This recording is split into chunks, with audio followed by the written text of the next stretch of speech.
बिस्मिल्लाहिर्रहमानिर्रहीम अस्सलामुअलैकुम। Saudi info YouTube channel में आपको खुश आमदीद कहते हैं। अगर आप सऊदी अरेबिया में ऑनलाइन शॉपिंग करते रहते हैं तो ये ख़बर आपके लिए है। सऊदी अरेबिया की मशहूर वेबसाइट सूक.com ने अपना काम ख़त्म कर दिया है। सूक.com को मर्ज कर दिया गया है Amazon.sa के साथ। अब आप अमेज़ोन से जो भी ऑर्डर करना चाहते हैं, सऊदी अरब के अलावा पूरी दुनिया से कहीं से भी आप कोई चीज़ मंगवाना चाहते हैं ऑनलाइन, तो आप Amazon.sa के थ्रू अभी आप ऑर्डर कर सकते हैं।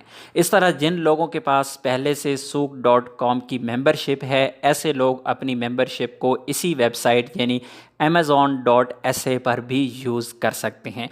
Amazon.sa ने फौरी तौर पर सऊदी अरेबिया में अपने काम का आगाज़ कर दिया है, और अगर आप कोई भी ऑनलाइन ऑर्डर करते हैं Amazon.sa से तो आपको 200 रियाल की ख़रीदारी पर फ्री डिलीवरी की एक प्रमोशन भी दी गई है।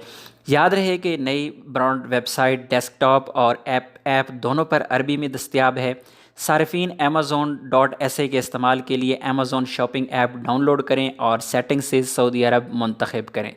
याद रहे कि सूक.com का आगाज़ 2005 में शामी कारोबारी शख्स रोनाल्डो मोचार ने किया था। एक नामी ग्रामी वेबसाइट सूक.com बिल आखिर मर्ज हो चुकी है Amazon.sa के साथ। अब आपने जितने भी ऑर्डर ऑनलाइन करने हैं आपको सूक.com नहीं बल्कि अभी Amazon.sa पर करने होंगे। उम्मीद है आज की इन्फॉर्मेशन आप लोगों को अच्छी लगी होगी। वीडियो अच्छी लगी तो वीडियो को लाइक कीजिएगा। मिलते हैं एक और नई वीडियो के साथ, तब तक के लिए इजाज़त दीजिए। अल्लाह हाफ़िज़।